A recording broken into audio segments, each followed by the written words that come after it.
special incentives that are available for schools. So the intention of this meeting, and hello, Chris, I see my colleague from the school committee meeting here, also on the capital committee. The intention is to that this is an exploratory meeting. We're asking questions. We are finding out what our options are. Here's Paul asking me for the password. He's on his way.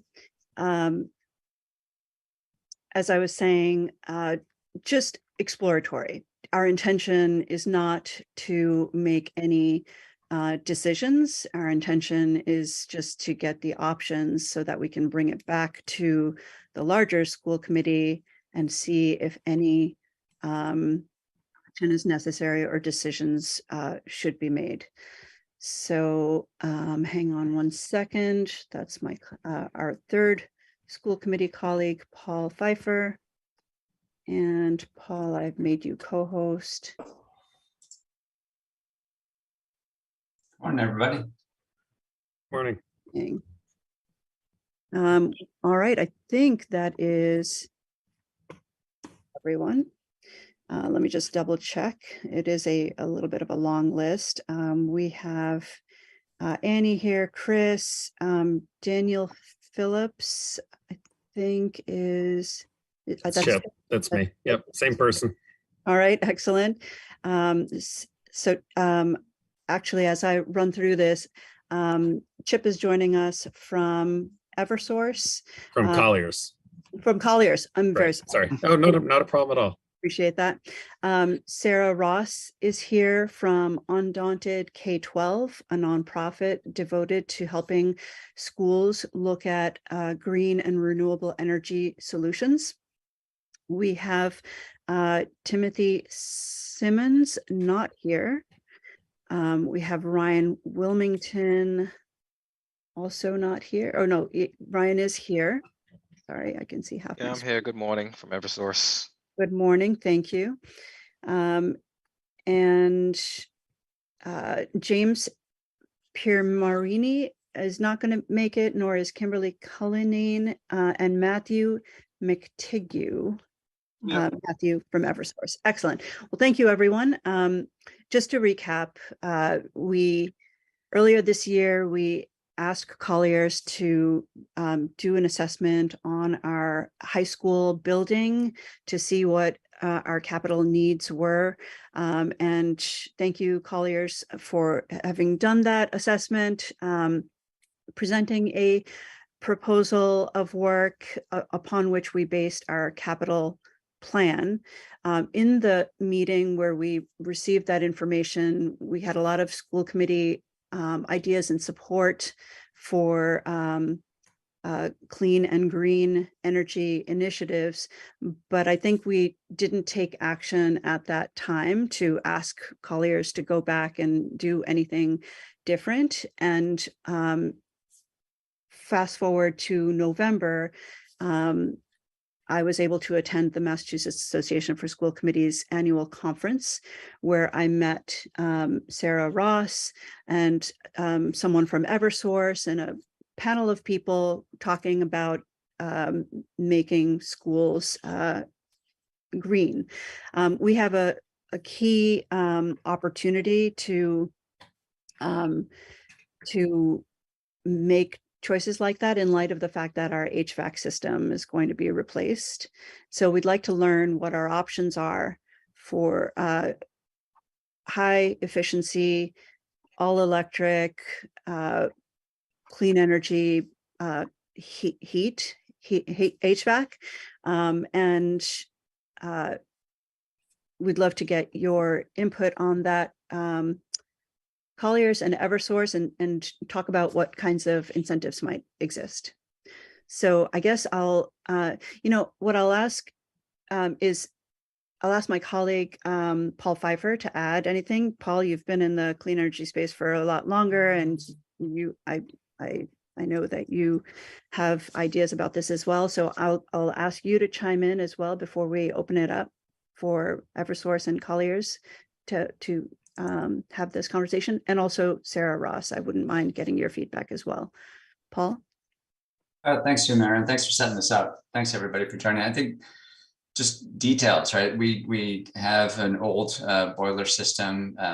Chip and folks have done a good job itemizing that. That's $2 million upgrade for our Hopkins facility, which is 7th through 12th grade. So it's a large facility, right? I think I forget 65,000 square feet or something. It's large. And so is there a way, especially now with the passage of the IRA or the Inflation Reduction Act, to capitalize on some of those incentives?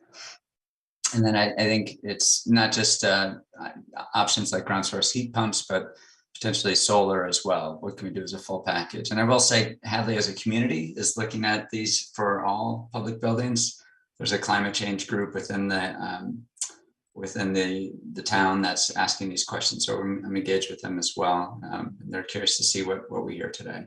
So I'd like to leave with some clarity on, hey, what is available? How do we get a better assessment of what the costs are for both those? What federal tax subsidies are we looking at? That kind of thing. Thank you, Paul. Sarah, would you like to add any additional information to that?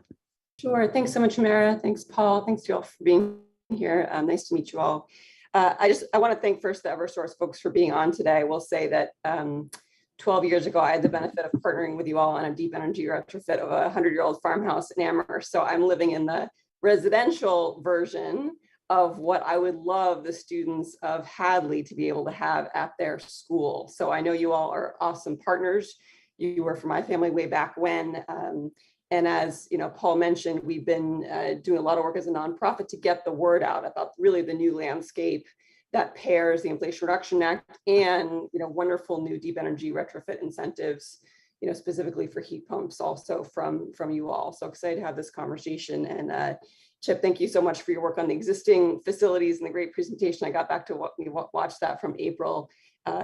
It's wonderful to have a partner like you, and it's clear that you've got a vast experience with this stuff at multiple sites that this district will really benefit from. So thank you so much. I'll just chime in and just say we're lucky to have all of you, right? Chip and folks from Eversource and Sarah. You're a great resource locally. So it seems like if anybody can put this all together, hopefully we can. Great. Thank you to everyone so far. I'd love to get Eversource thoughts and perspectives about what kinds of things we should be thinking about as we were originally planning to just change out our current oil based HVAC system with a 1-for-1. What kinds of things would you urge us to look at instead, and why? Sure, I'll jump in and first I'll start by introducing myself. You mentioned a couple other people from Eversource that aren't on the call today. Tim Simmons, Jim Piermarini. Jim, he's not an energy efficiency consultant anymore. He was promoted, so he's a supervisor. So I've kind of stepped into the role of EEC. So I am an energy efficiency consultant for Eversource, and my only customer base that I work with is municipalities in Western Mass. So I use me as a resource whenever you guys have any questions for energy efficiency incentives or engineering help. Please feel free to reach out to me directly anytime. I'm always happy to jump on calls like this, answer questions, or come out in person if necessary, or send me a quick email if you have a particular question. But that's my role, is to help municipalities through the different avenues of incentives for energy efficiency. And I think Ryan Willingham, you're on the call. Ryan Willingham, correct me if I'm wrong, but you're kind of a subject matter expert for heat pumps. Is that kind of a good description of your role in electrification? Yeah, so I work in our technical solutions group, and so I was instrumental in standing up our electrification offerings, as well as our newly released CNI deep energy retrofit offering. So I'm here mainly to support Matt, because he's more the customer facing entity, but if he gets into some of the weeds about electrification and deep energy retrofit, then I can help answer some of those questions. Great, thank you. Yeah, and then just coming back to, so I'm not sure who forwarded it to me, but I took a look at the report from Colliers. The measures in that report, I didn't see a whole lot geared towards energy efficiency specifically. So the stuff you are are kind of talking about now, is it above and beyond this report that you're looking to do, or is it seeing if anything inside that report qualifies for energy efficiency incentives? I think it's both. I think we're looking to see what within our current plan should we be rethinking with in light of incentives and clean energy options, and what should we be augmenting our plan with in order to make that most viable. And we're looking for smart solutions across the board. And now's the time, with a 10-year horizon and some money saved up to do this based on ESSER funding. We can make intelligent choices, and we have a runway to be able to get the buy-in from the community and really do some fact finding about what's right for us. So I think it's a little bit of I'd like to approach it like a clean slate, and say what's truly right for the planet and for energy efficiency for this building that we're stewarding. Sure. And then I guess an additional follow-up question is, what is the town's goals? And you kind of answered that in your last statement here, Mara, but is it, to get completely off fossil fuels? Is it to reduce costs as much as possible, or, a combination of both of those? What's the driving force behind this? Is it, getting off fossil fuels? Well, I can't speak for the town because we're a separate and elected body as a school committee, and we're responsible for just the infrastructure related to the schools. We do have, as Paul mentioned, a climate committee. They put forth a pretty ambitious resolution.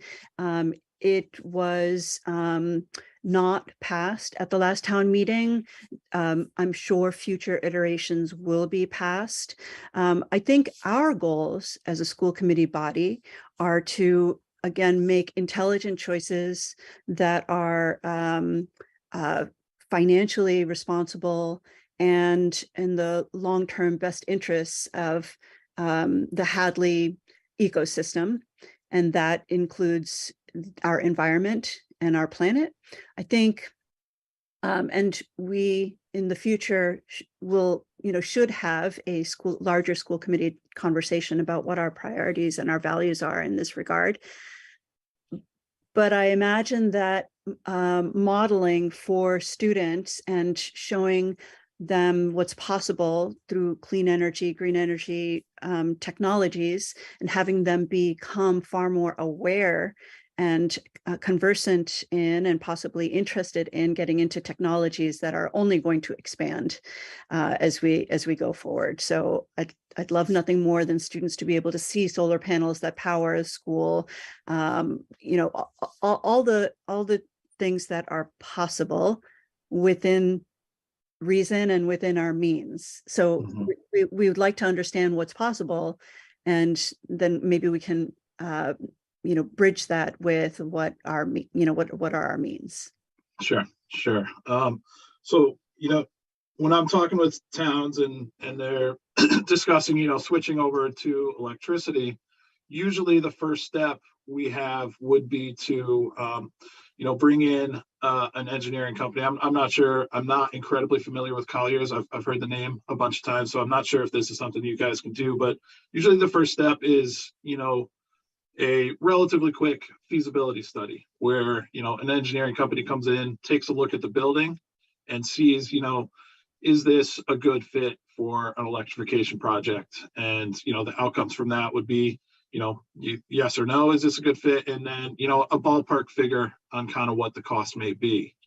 And I don't know, Ryan, feel free to jump in and add any additional information on this, but that might be a good place to start for this building is to have an engineering company do a quick walkthrough and, get their kind of opinion.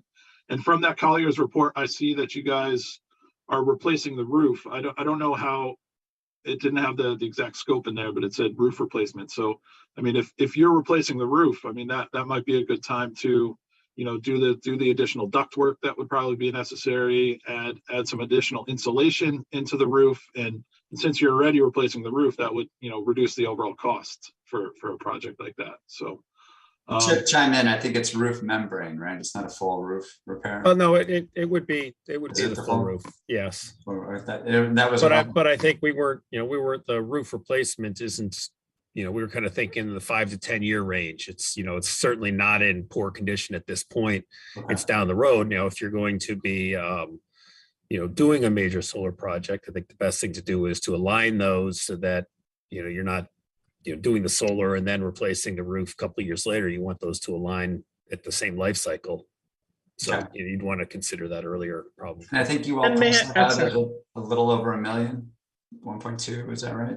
Almost 1.3 million. Okay. Which is as prices have gone since then, that is light. Sure. We have coupons. May I chime in on the roof? It's Annie again. For those who don't know, I purposely have my camera off today. There's some reasons for that, so I apologize. And correct me if I'm wrong, Chip. I believe actually there's kind of maybe 3 roof mentions, or at least 2 in that overall capital plan. So the roof had the Right. elementary school. So it had the elementary school. We are looking in that capital plan Right. at total roof replacement. That roof would be roughly probably closer to replacement time because that building was built in the early 90s-ish or late 90s. So we're getting closer to what makes sense. I believe that Hopkins Academy, the majority of the roof was replaced when Dr. Young was here. So let's put that maybe in the late 2000s, that there was a roof replacement at Hopkins Academy in the majority, which is why you're saying, Chip, that even if we're looking for MSBA funding, it's age probably for the majority of Hopkins roof. That doesn't mean anything's off the table, but when we're looking at possible funding sources, Mass School Building Authority is going to take into consideration age of and last major renovation. So the Hopkins roof, for the most part, is newer. However, there is a replacement on Hopkins that is specifically the cafeteria, Right. was not included. There's 2 parts. Doesn't mean it has to be done this way, but again, this is just thinking through the likelihood of MSBA funding for renovation for that accelerated repair program. That most of the roof at Hopkins probably wouldn't float to the top of the list at this time for And the MSBA.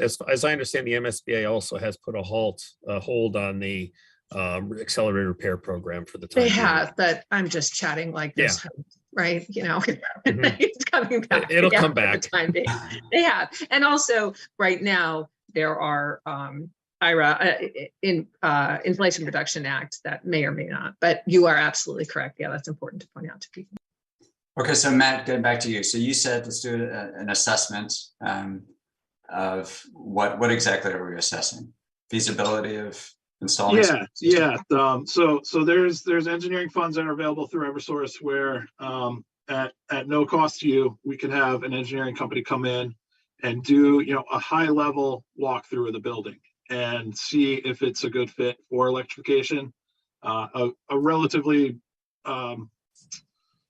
I'll say ballpark cost estimates on what an electrification project might cost for the building and like that. And then, if it's determined it's a good fit, if the town decides they want to move forward with it, then, getting a design team, a deeper engineering study on the building to, determine the exact cost, to, create the documents that you guys would need to make a bid. If that's something you guys would want to do, is to create a bid for it. And down that lines.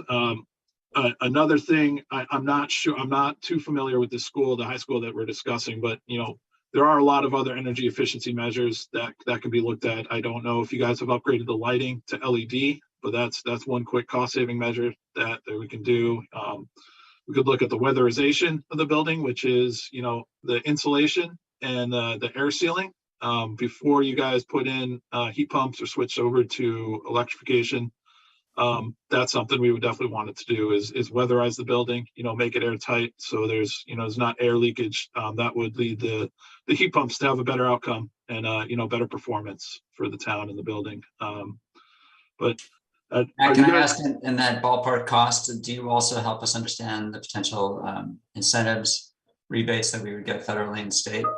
Yeah, we could definitely talk about that. The way the incentives for heat pumps work, It's basically down to the size of the heat pump that's going in, the heat pump or heat pumps going in, basically the tonnage of the heat pump, the style of the heat pump. There's a couple different styles of the heat pump.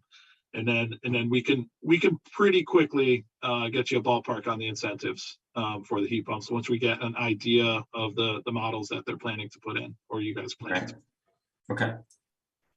And as I understand it, whereas the residential customer might get a 30% off on their tax break, forwardable for a number of years, that municipalities and schools that don't pay taxes get direct cash payments from the federal government as part of the incentive program. Not sure that that's that any projects have gone that route yet. It's still early days, but in theory, that's how it's supposed to work. Is that correct?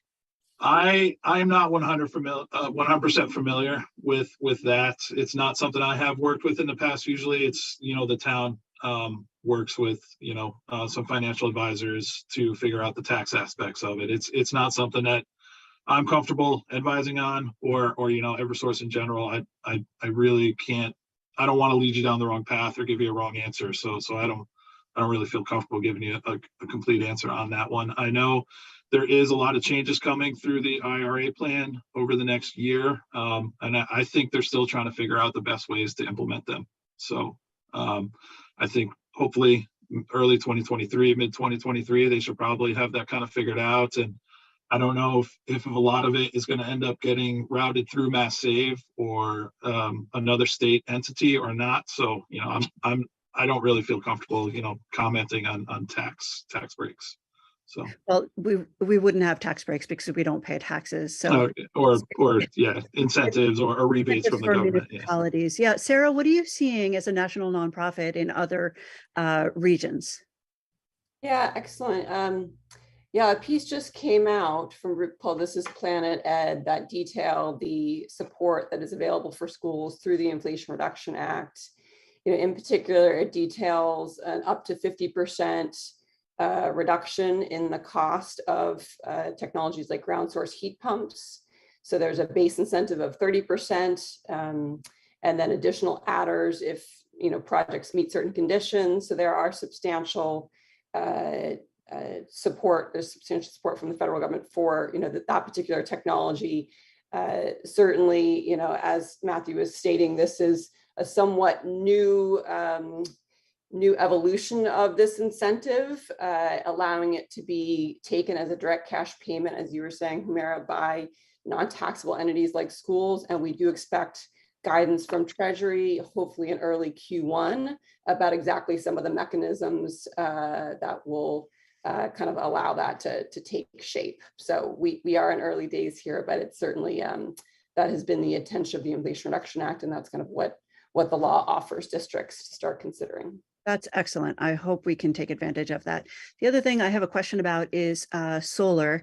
There's the kind of solar that you can own outright, and then there's the kind of solar that you partner with a company who owns that solar, implements it, pays for it, and you experience the energy benefits from that.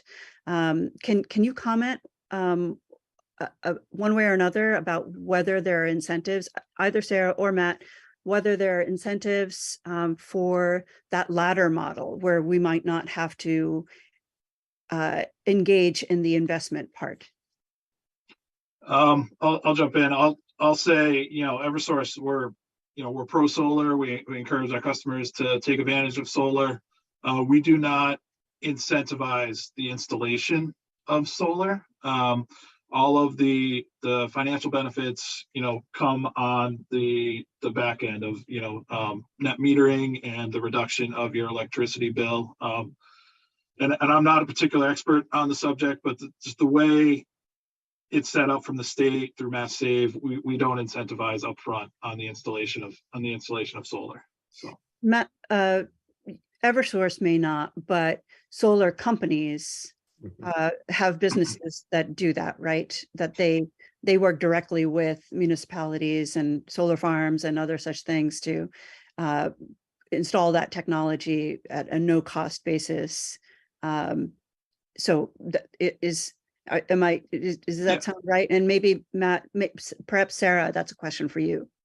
Yeah, no, you have it right. There's basically, there are two options here in terms of ownership, where the district would deploy its own capital, own and manage the asset. And then, second option is to do a power purchase agreement where a third party would deploy their own capital. They would install and manage that asset. Both are possible options that municipalities take. Northampton, for example, has, city-owned solar that they have. The vast majority of schools, I will say, have used the power purchase agreement model that may be somewhat tied to the fact that in the past, one of the main incentives is tax incentive was not available to them. And now, again, with the Inflation Reduction Act and that same direct cash payment that we were talking about earlier in the context of ground source heat pumps, now that is available to districts. So, they still have to come up with the other, kind of 70% of the capital investment. And there's still, good questions to be asked about the competencies that districts have to manage those assets, especially when they are increasingly paired with energy storage. But yes, both models are possible. And, as you alluded to, Humera, there are state incentives through the SMART program for districts to, install solar. And those incentives, are available whoever the owner is, right? So these are really two separable decisions, kind of, do we want to own or have a third party own that? And, the owner will be the one to kind of access those incentives. Very good. Thank you. Paul needed to drop. He writes in the chat, I really would like to take Eversource up on their offer to conduct an assessment. That's a chat to all of us. I wonder, Annie, is that something that regardless of, or Chris, regardless of school committee, decisions, you would be doing anyways and could proceed with? I know, Chris, you have your hand up. I'm going to jump in on one piece here. We had already talked with Chip, and Chip can confirm this too. But we had already, the school committee in a public meeting had already discussed about having, using ESSER funding for this kind of evaluation of before moving forward with HVAC. Yes, we did. And so in this case, Eversource has said, look, we can do this preliminary thing that gives you information on, is it a good fit in ballpark for electrification at no cost to schools? It seems to me that the logical approach should be to take up Eversource on this. And again, I can add this to the school committee agenda for the 20th to be discussed with the entire school committee. My recommendation, again, I'm aware we don't have a quorum now, we're not voting, and I'm not an elected official. I'm suggesting that we would take Eversource up on that, is what I would recommend to the school committee. And then as Eversource, excuse me, your name is Matthew, not Eversource, as Matthew indicated, there will be we will still need to do a in-depth evaluation. So we would use the ESSER funding for that regardless of what the recommendations are from the initial evaluation by Eversource, we would still need a subsequent, and that the Colliers would assist us with, and that we would use the ESSER funding from. But I'm also happy to present that to the entire school committee on the 20th. Terrific. Chip, Matt, anything to add based on that? No, just maybe thinking about the time frame. How soon is the town looking to kind of start this initial assessment and kind of manage expectations? Being that this doesn't affect you guys, but in my world, December is kind of the busiest time of the year, and a lot of engineering companies are busy closing out projects at the end of the year. And just to manage expectations, I think it might be probably January, February, March kind of timeframe before we might be able to get an engineering company in there to do it. So probably late Q1 is maybe a realistic expectation, and maybe there is some availability a little bit earlier than that. But just to get an idea, is this something you guys want to get done as soon as possible? Can I jump in? I'm sorry, just to protect the school committee quickly, and I'm going to say this. So definitely December 20th, they'll talk about it as an entire body. So you're not going to see anything happen in December. And a clarification, I know Humira already said this, it's fine that you're referring to the town, but I just want to restate again, the school committee is speaking on behalf of the school committee, and they are not speaking on behalf of the town, as the chair had said. And now I'm going to stop talking, I promise. Sure. Thank you, Amy. Yeah, so you consider our expectations having been managed. Once we have a decision to move forward, I'd love to see something happen as early in the year as possible so that we can have that cascading next step of Colliers also following on with their more thorough assessment. Chris, you have your hand up. Do you have a comment? I do. I have a couple. Number one, we've already done the LED upgrades in the building, so that's all set. And number two is that the town had arranged for an inspection of the schools. The guy showed up the other day and was inspecting the building for energy improvements. I don't know the scope of what they were working on. I know they were looking at insulation and they were in the boiler room, but I don't really know. Jeff Mish would have a better idea of what they were doing. But so we might want to try to coordinate with the town on this so that we're not double checking, I things imagine, again and again. Chris, I imagine that Matt could probably pull up whether you have an energy efficiency having been conducted already at Hopkins Academy. Do you need a street address? Hopkins Academy. Let me just so They were I in work both with. schools, actually. Do you, Chris, by any chance, do you happen to know the name of the company that was I in there have doing no it? idea. No, I'm sorry. The facilities director came to me and said, hey, we have people in the buildings doing an energy audit. And I said, I didn't schedule it. And then we found out from them that the town had scheduled them to come. Okay. So I don't, like I said, I don't know the scope or who it was that they brought in. Sure. We can certainly check with the town. Yeah, we have a number of vendors in we call it the municipal program that they actually do sales and outreach to towns to get audits done for the buildings and then kind of recommend upgrades. So they kind of act on their own. They don't always keep me posted on it, but if you gave me the name of the company or the gentleman, it's one of probably 3 or 4 different companies. I could reach out to them and let them know we're working on it on a different avenue here, and to make sure we're not doubling our efforts here and combine resources. So Sure. If you get me the name of that company or the contact person, I could reach out to them and see where they are and see what their plan is. Sure, I'll reach out to him. Yep, thank you. Thank you, Chris. Was that your 2 comments? Are there more? Yeah, I think that they did the lighting and that Sorry. Yeah, another that was vendor it. was in. Yeah. Okay, excellent. Chip, I want to give you a chance to weigh in on anything that's been discussed so far and potentially share with us any perspective that Colliers has on any of this work. Sure. I mean, our scope was really to focus on existing conditions and identify needs and put together budgets. The old steam system with pneumatic controls is not ideal in today's world, but at the same time, the boilers were replaced. So there's not an imminent threat of boilers failing because they're actually not that old. They were, replaced in kind with steam boilers. And our recommendation was that, that should be replaced over time, but that also a plan should be put together through, an engineering partners on how to go about that, what the steps are going to be so that if equipment fails, you're not stuck replacing in kind again, that there's an overall strategy on where to take the building. It's great that you're now, moving forward with that in a environmentally, friendly manner. So that's great. But, I don't think that there's urgency that this is something that you're going to need to do in the next, couple of years, so that there's, going through the process, I think makes sense. Yeah, it may not happen overnight, Right. but the getting stakeholder buy-in Mhm. and is going to take that runway. And so Exactly. we want to get started now.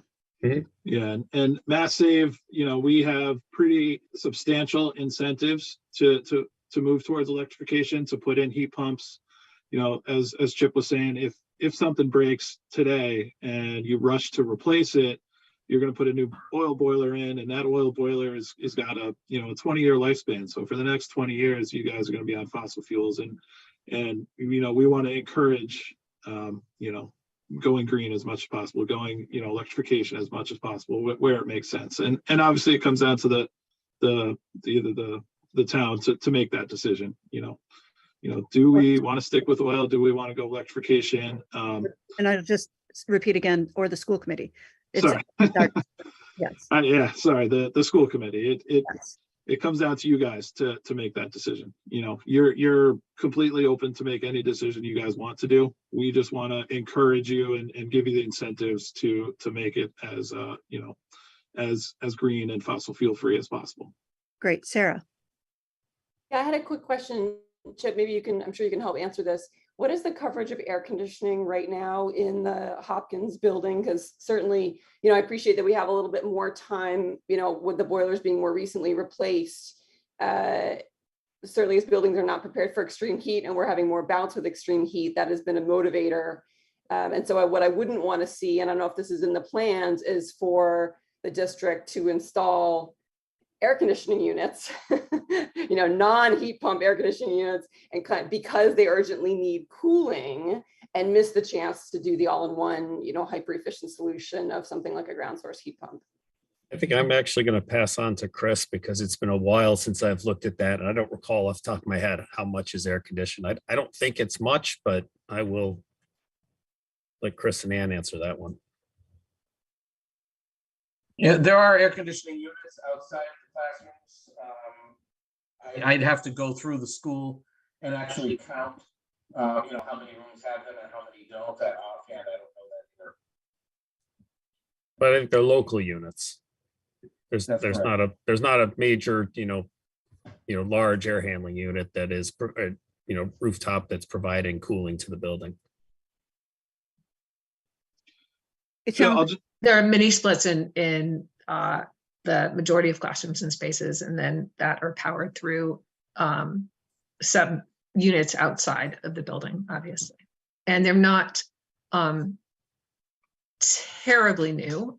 They were installed before I arrived. I've been there 9 years, but they're also, they're not the newest of the new. I'd have to check when the actual install date was.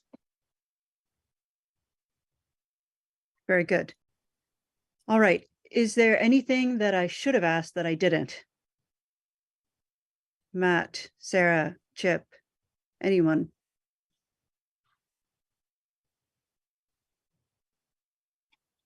Chris. So I reached out to Jeff and just asked if he knew who it was that was doing the audit in the buildings. He did not. He's going to reach out to the town. So when I find this out, who should I let know who the organization was? Should it be Matthew? Yeah, Chris, reach out to me. I manage all the vendors in the municipal program in Western Mass here, so I could reach out directly to them and speak with them once we kind of figure out which company it is. Okay, and I offhand, I don't know, were you included on the original invite to this meeting? So I have your email address. I don't know if I was on it originally. I think it got passed to me a couple times. Not But the original, but you're in the calendar invite. okay, all right. Okay, all right, so I'll use that. Thank you.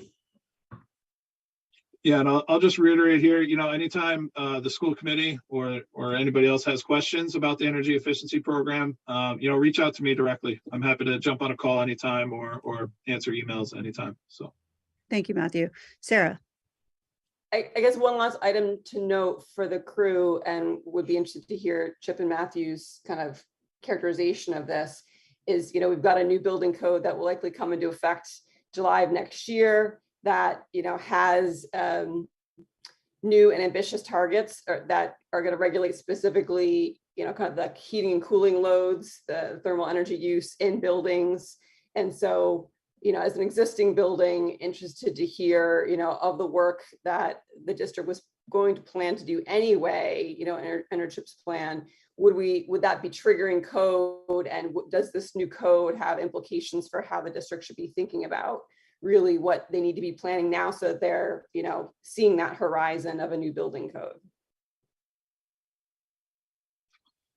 Yeah, it's kind of a tough question without, you know, specific scope of work being done, and I'm not an expert on what the levels of projects trigger code. Yeah, that's not something I'm comfortable answering for you guys.